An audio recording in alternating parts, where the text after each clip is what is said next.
Welcome back to As Goes Wisconsin. I am Kristin Brey. J. Mattner is back on the board.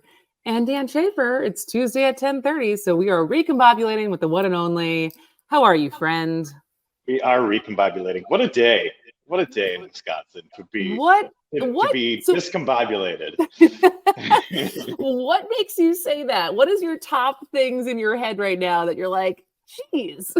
Well, obviously, you were talking about it before the break. The Aaron Rodgers turn of events. It's just unbelievable what happened. And just, first series after all the hype, running out with the American flag with the 9/11 tribute and all that. And season's over 4 plays into it. It's just unbelievable. I've had my issues with Rodgers over the years, but I can't help but feel for the guy and feel for the whole situation. It's just awful. It's just awful. It really is. I think that's why I was kind of like, do you feel guilty? Because I think there were so many jokes and stuff kind of leading up to it I hope you don't win this year, but not this. And so that story is crazy. Obviously, we have our own political shenanigans happening in our state. I think I checked Twitter during the break, and McCarthy's talking about impeaching Biden. Like, there's never a lack of things to talk about, is there, Dan? No, never a lack of things to talk about. Always a need to recombobulate, that's for sure. All right, so I guess let's start. I think this is kind of just going until this dies. Hope and knock on wood that it does die. I feel like we're going to touch on this probably almost every day on the show. I know most other shows are talking about it just because it is that undemocratic, let's say, but is the ongoing. Will they or won't they with impeaching Justice Janet Protasiewicz before she has heard a single case? And you recently wrote about this basically from the angle of, I think this was the title.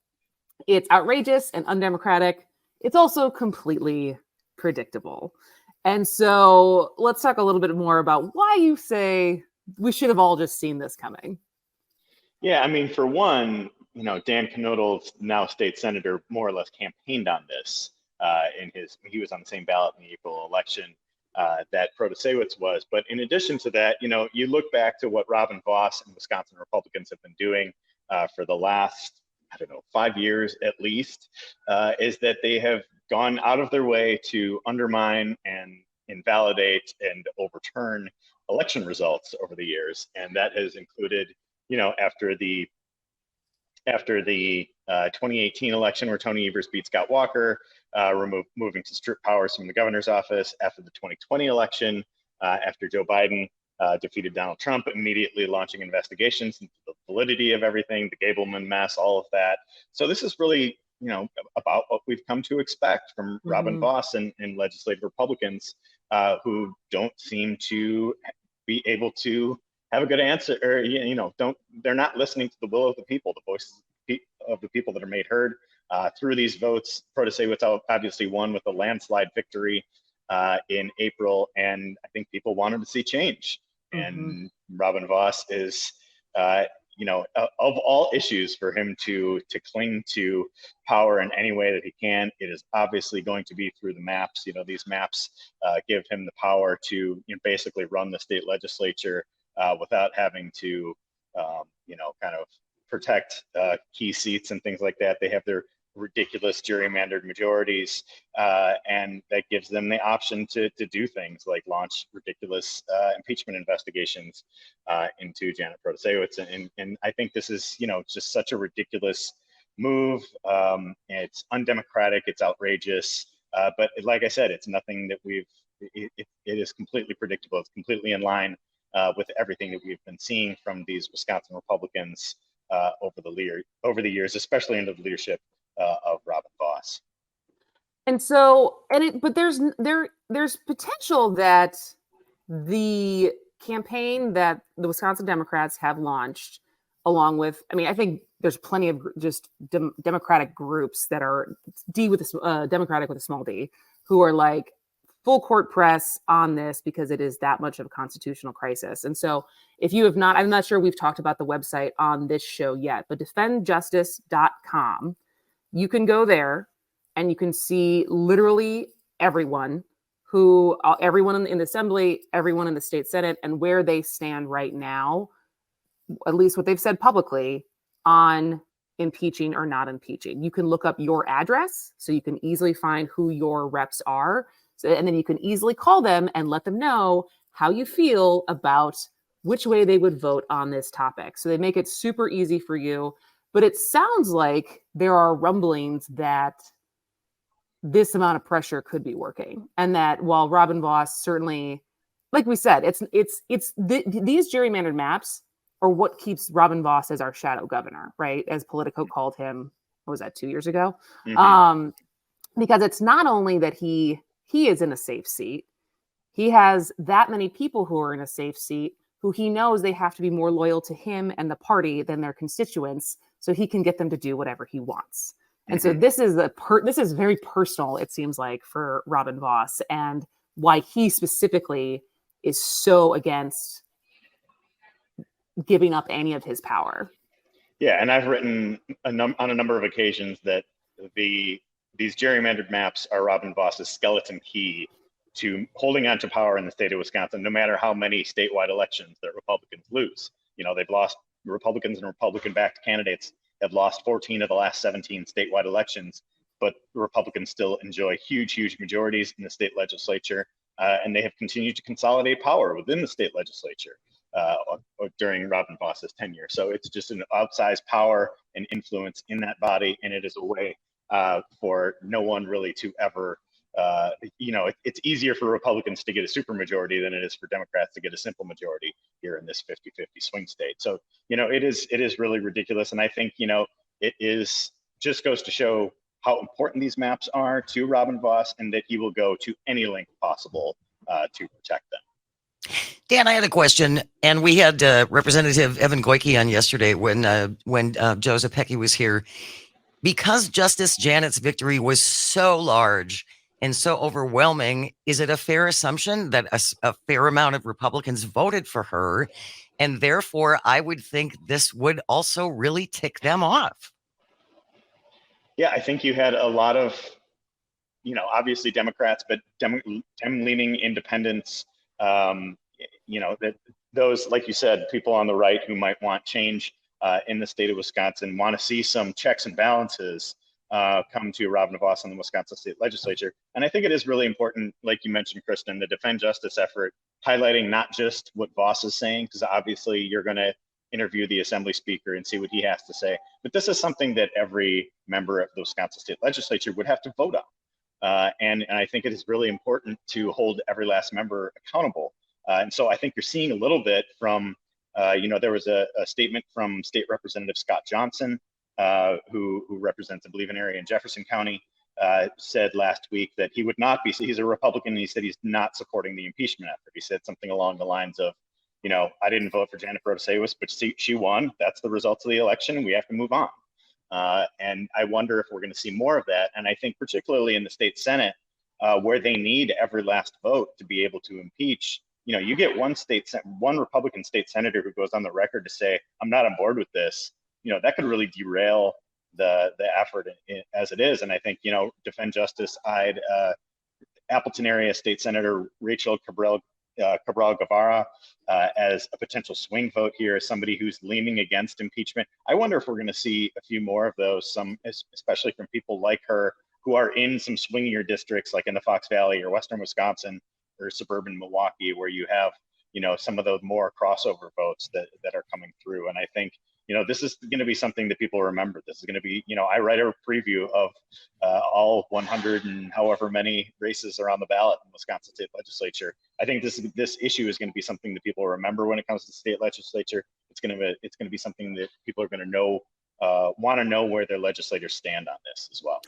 I also just saw at the very top, Amy Bensfield from Assembly District 27th is leaning against removal as well. And so she's also a Republican. And so I think put the pressure on. Like if you voted and you don't want your vote erased, let your representative know that you are watching this. And I do think that if there's enough pressure and there's enough Republicans who are like, I can't peg my legacy to this. And it's just the fact that Robin Vos would peg his legacy to this. That is just, what is the calculus there as far as... It's just power consolidation at all costs. That is just the guiding principle of Robin Vos, that consolidate power at all costs, and a Democrat is not allowed to govern, even if they win. Democrats should not be allowed to govern in Wisconsin. That's probably Robin Vos. He has like maybe a poster of that above his desk. Put that on his Democrats tombstone. not allowed to govern. Yeah. And what kind of retribution can the popcorn king dish out if some assembly members do decide not to vote for impeachment? I mean, he could remove people off of committees or things like that. But I think, didn't see any retaliation to Scott Johnson when he put that very public statement out last week. So I think that was pretty interesting. And, I think the pressure is going to be on Vos with this one, to see where things stand. And I think he's playing with fire a little bit too, because I think this could backfire. If the redistricting case ultimately goes forward in the way that the litigants want it to, that means every member of the Wisconsin State Assembly and every member of the Wisconsin State Senate will be on the ballot next fall in 2024 if they do get new maps in time. So I think, Robin Vos is going to try anything he can, anything that is legally possible for him to do. They'll gin up any kind of reason that will be used to do this unprecedented action of trying to impeach a Wisconsin Supreme Court judge. So they will do anything they possibly can to keep these maps. Well, and it still seems murky to me of like the details of how this will proceed. Because I know at one point, if she resigns now and they appoint someone this year, then that would trigger a new election in 2024. But if she waits until next year, then that person gets to do the entire term. There also yesterday was a lawsuit that's asking the state Supreme Court to block Republican lawmakers from seeking to impeach. So like, how much have you been able to keep up on the details of like, can they do this? Is there any mechanism to stop them from doing this legally? Yeah, there's so many moving parts here, and I'm trying to do my best to learn about it. But same. You're right. If she resigns before December 1st, it's a different scenario than if she were to resign or be removed after December 1st. That could kick in an election, either a do-over election basically for next spring, or would have to open up for the next available spring election slot when there's also not already a Wisconsin Supreme Court justice that'll be on the ballot. That I believe is not until 2031. And then there's all these different mechanisms of legal behind the scenes stuff that I went to school for political science, but I didn't go to law school, so I don't know all of these different Not things. Not a Wisconsin constitutional lawyer over here. But I do think that there is, this is a very, very unprecedented action, and so I do think that like the suit trying to block the impeachment, we're going to see that as well. And I think we're seeing some national interest start to turn to this case. I believe Eric Holder wrote a piece about it that was published today. So I mean, this is the pressure is going to be really dialed up on Robin Vos and Wisconsin Republicans on an issue that I just don't get the sense that, even some of the never Trump Republican types like Jennifer Rubin or Charlie Sykes or something like that, they've all written columns already opposition to this effort. So it's not it's just like the people like the folks from Wisconsin Institute Law and Liberty and wherever else that are just doing all these ridiculous gymnastics to try and support this effort, even though they've spoken out against them in the past. So but again, it's just that they know that the maps are the key to everything. So I think it's such a big deal. Well, in another case of can they do that, we'll talk about Meagan Wolfe and what's the update there as far as can they just remove her? I don't know, but we'll talk about that when we come back. There's also a little news about the domes. Maybe we'll talk more Packers. We got a lot to try to fit in with the 8 more minutes with Dan Shafer from the Recombobulation area when we come back. Stay tuned. This is As Goes Wisconsin.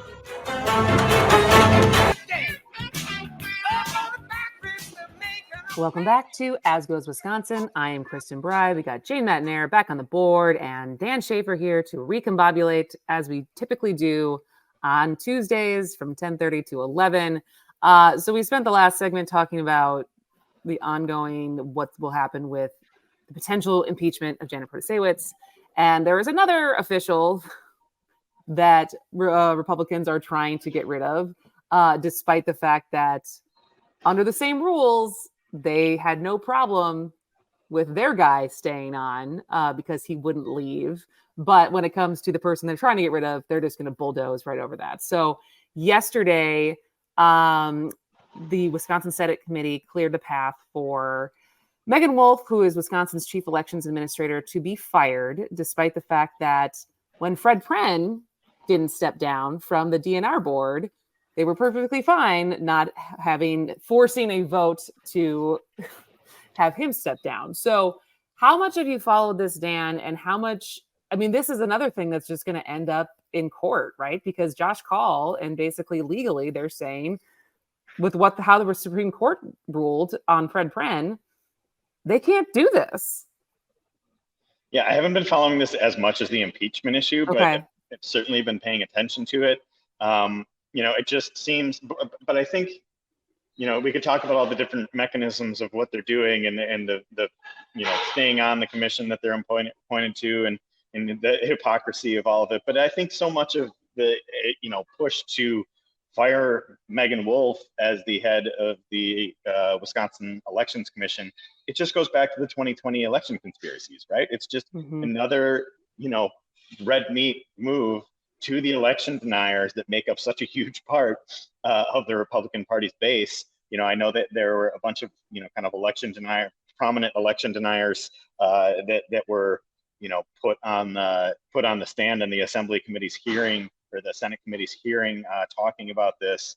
It's just these people who are just completely off the deep end about the 2020 election. I think, Gableman was there making some other people look sane by comparison, considering who else was on that committee. And I think, again, it doesn't matter, just the same, not unlike the impeachment push. It doesn't matter what the reason is for wanting to fire her.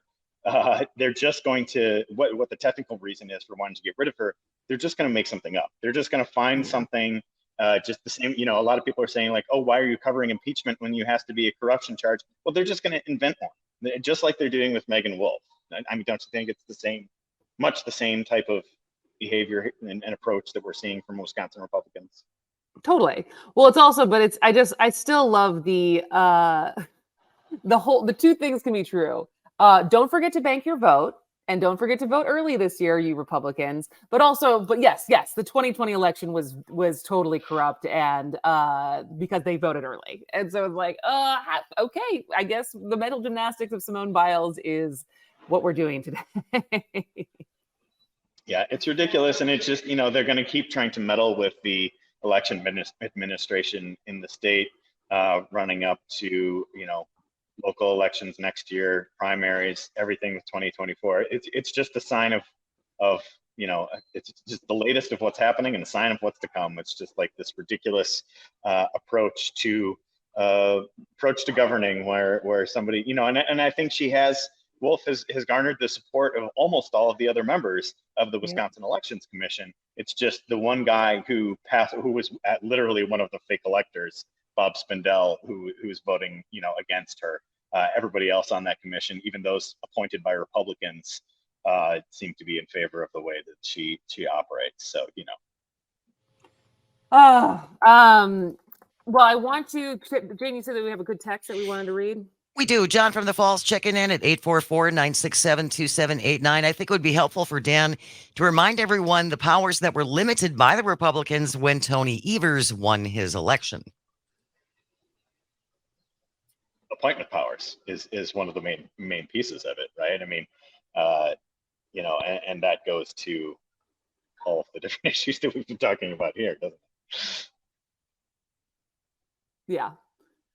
And so before we let you go, I want to make sure that we touch on, because you were tracking all of the stuff with the childcare counts compared to what the GOP bills have been. Now, I know last week there were hearings on those GOP-backed bills. It sounded like, at least the coverage I read from those hearings, that there was some consideration of childcare providers were like, yes, this might make things a little bit more flexible, but none of this is getting at the root cause. So what have you heard as far as opposition or support on those bills? Yeah, it's interesting because we have, all this nonsense with impeachment talks and firing elected administrations. We have some real things that we need to deal with in this state. Childcare being one of them. Obviously, the governor called this special session. That'll happen next week. But the Republicans are set to, kind of move some bills through committee last week and could, as soon as Thursday, vote on those bills. And they have not exactly had a warm reception from those in the childcare community.